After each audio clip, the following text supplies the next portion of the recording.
السلام عليكم ورحمة الله وبركاته. بسم الله الرحمن الرحيم. اللهم صل وسلم وبارك على سيدنا النبي عليه أفضل الصلاة والسلام.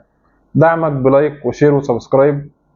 نوصل للعالمية إن شاء الله كده ونوصل الفيديو لأكبر عدد من الناس. ما تنساش تعمل سبسكرايب، ما تنساش تعمل لايك للفيديو.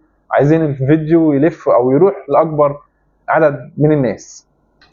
لما تيجي تاخد قرارات كمجلس إدارة والجمهور بيبقى رأيه لاتجاه معين او لقرار معين، ففي قرارات امبارح طلعت من مجلس اداره الزمالك وقرارات تانية مهمه جدا طلعت من مجلس اداره النادي الاهلي.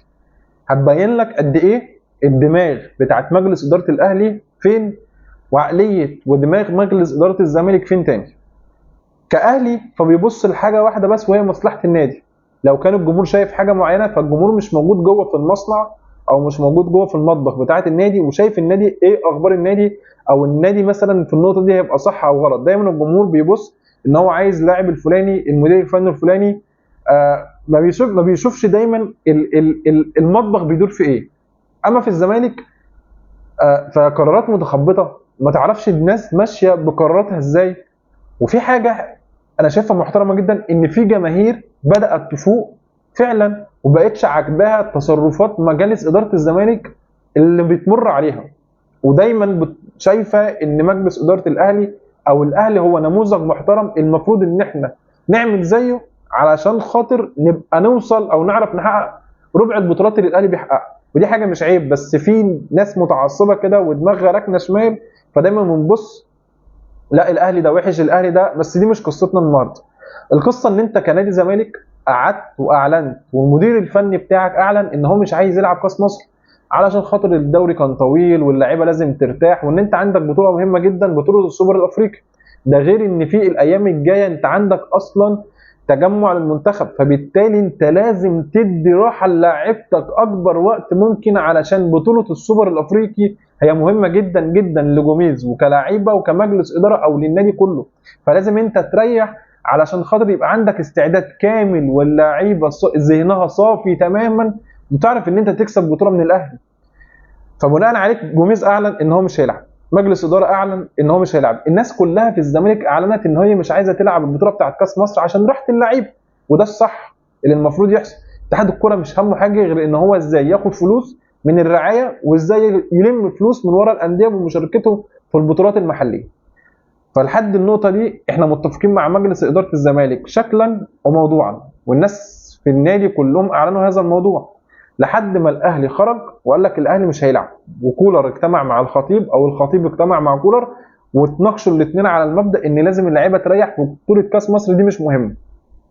مجلس الزمالك سمع الموضوع ده من هنا، راح حجم الناحيه الثانيه واعلن ان هم عايزين يلعبوا او هم هيلعبوا كاس مصر بس تعدل لهم المواعيد، مع ان هم عارفين اصلا ان المواعيد دي بايظه ومش هينفع ان انت تعدلها علشان خاطر الناس عايزه تخلص من الموسم ده. فازاي انت بعد ما قلت انك مش عايز تلعب والمدير الفني اعلنها صراحه ان مش هينفع ان انت تلعب ولازم اللعيبه ترتاح، مجلس اداره الزمالك تطلع تعلن ان هي هتلعب؟ طب انت مش حاسس كمجلس اداره ان انت في قرارات بينك وبين المدير الفني في تخبط في القرارات؟ طيب انا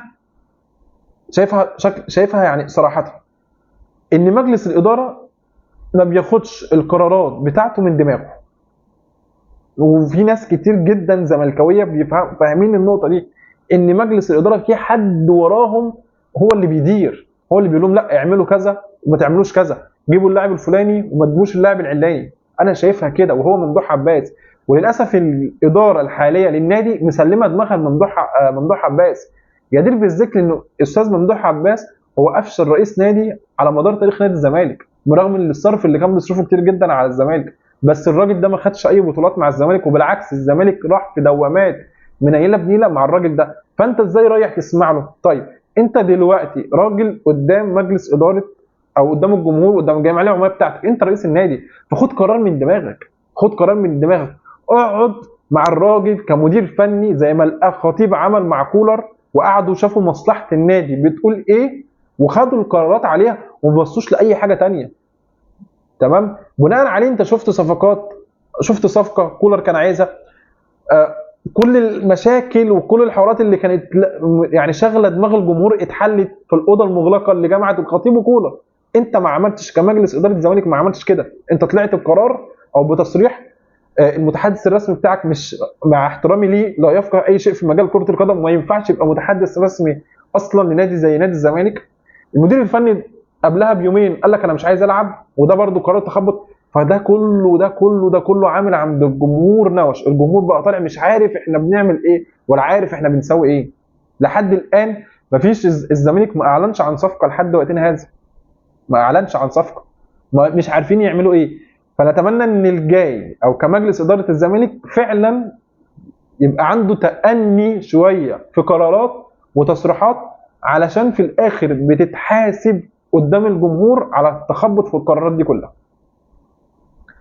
اخيرا النادي الاهلي اعلن التعاقد مع اللاعب المغربي يحيى عطية الله، صاحب الاصول او اللاعب الدولي المغربي، واللي كان شارك مع منتخب المغرب في 22 مباراه دوليه. وراجل كان بيلعب في نادي كبير بحجم نادي الوداد في المغرب، فراجل عارف يعني ايه افريقيا، عارف يعني ايه شغف جمهور عايز بطولات كتير. لان شغف الجمهور في شمال افريقيا سواء مغرب جزائر بيبقى مش طبيعي، فبالتالي هو متعود على ضغط الجمهور. فبالتالي هو كلاعب في وداد، فهو المفروض نادي الوداد الى حد ما نادي بيجيب بطولات، فانت رحت تعاقدت. اهم حاجه في الموضوع دوت من وجهه نظري في الصفقه دي بالذات ان انت شفت طلبات المدير الفني ايه وعملتها له. انا مش مقتنع بالاعارتين او الصفقتين اللي انت جبتهم لحد دلوقتي ان هي لعيبه اعارات. انا مش مقتنع بالاعارات اللي انت عمال تعملها. انا عايز لعيب نهائي، لعيب اعرف استفاد منه. يحيى عطية الله مش كبير، 29 سنه، يعني قدامك بتاع 3 او 4 سنين تاني علشان يديك في الملعب. ثم ان انت جايب لاعب دولي، لاعب بيلعب في افريقيا وعارف يعني ايه افريقيا. راجل ممتاز في الكرات العرضيه، ممتاز في الفاولات بتاعته، في الكرات الثابته بيلعبها بشكل كويس جدا. الحاجه الوحيده اللي انا حسيتها ان انت مش مقتنع او انت مش حاطط امل على الصفقه، في الصفقه دي بالذات على عوده علي معلول، وان انت ضمنت نفسك وقلت اما اشوف الراجل عندي هل هيديني كويس ولا لا، وبعد كده هفعل البند بتاع نيه الشراء كامل. لان محطوط في بقى عقد كده الراجل ان سنه مع نيه الشراء. وانت كمان علي معلول هيرجع ان شاء الله من اصابه، ربنا يرجعه بالسلامه في شهر يناير، فبالتالي هيبقى عندك اصلا مشكله في الحته دي مع اصابه كريم فؤاد اللي ربنا يقومه بالسلامه. ورباط صليبي تبقى اصابه رخمه هي كمان، ودي تاني مره تجيله، فربنا يقومه بالسلامه. فانت خلاص الحته بتاعت الباك ليفت انت شلتها السنه دي، والله اعلم اللي جاي في ايه. سواء بقى يحيى عطية الله اثبت نفسه، هنشوف النادي هيعمل ايه مع علي معلول كمان هو ويحيى ككولر. بس بصراحه ربنا عشان نكون مقتنعين، اي حاجه مع كولر انا مقتنع بها اقتناع تام، واي حاجه يطلبها كولر واي قرار بياخده كولر انا كمشجع نادي اهلي انا مقتنع بيه اقتناع تام. وش في اي حاجه صفقه محترمه زي الصفقه دي طالبها كولر، فاعرف انها تفيد الفريق بنسبه مليون في الميه.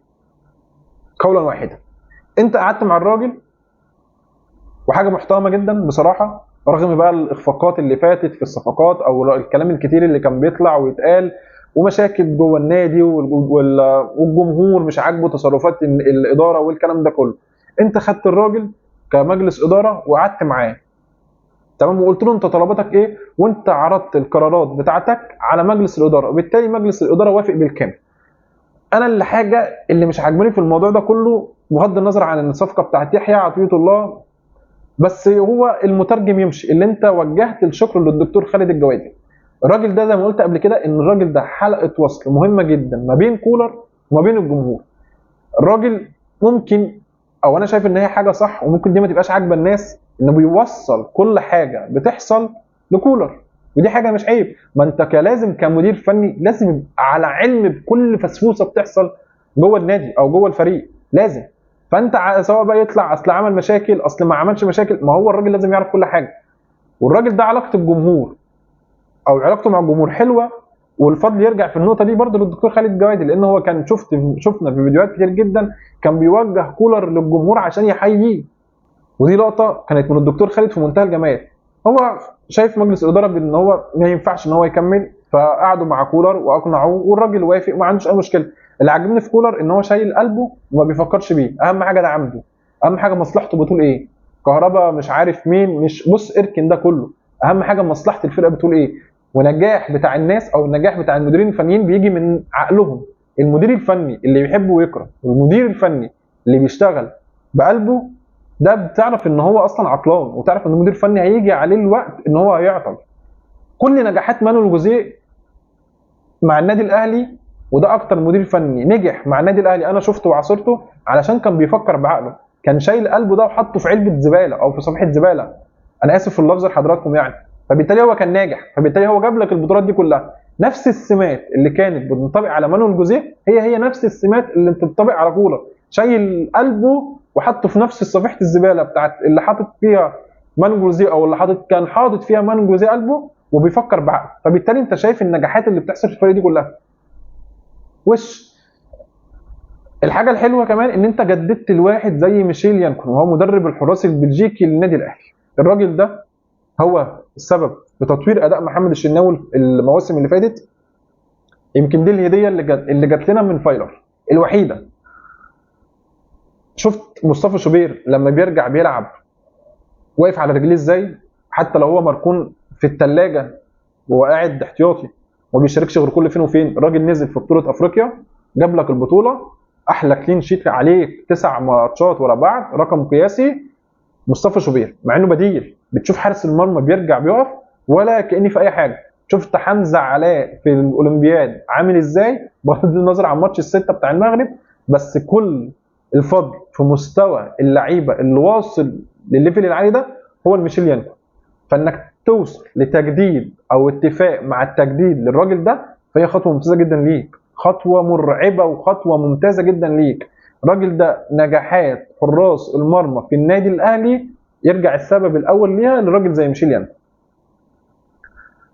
هي القعده اكتملت كمان ان انا خلاص الاتجاه دلوقتي السائد في النادي الاهلي في الصفقات ان اللعيبه الاجنبيه، لا بقى لعيب افريقي من شمال افريقيا، لعيب عربي، المهم ان الاتجاه الحالي دلوقتي في اللعيبه الاجانب. وانا شايفها حاجه كويسه جدا، حاجه محترمه جدا، لان للاسف الدوري المصري ما بقاش يبرز لك اللعيب اللي عليه العين زي السنين اللي فاتت. والاتجاه دلوقتي ان انت كمجلس اداره هتمشي لعيبه افارقه، فبتجيب لعيبه افضل منها تاني. وده برده من الاجتماع اللي حصل ما بين كولر وبين الخطيب.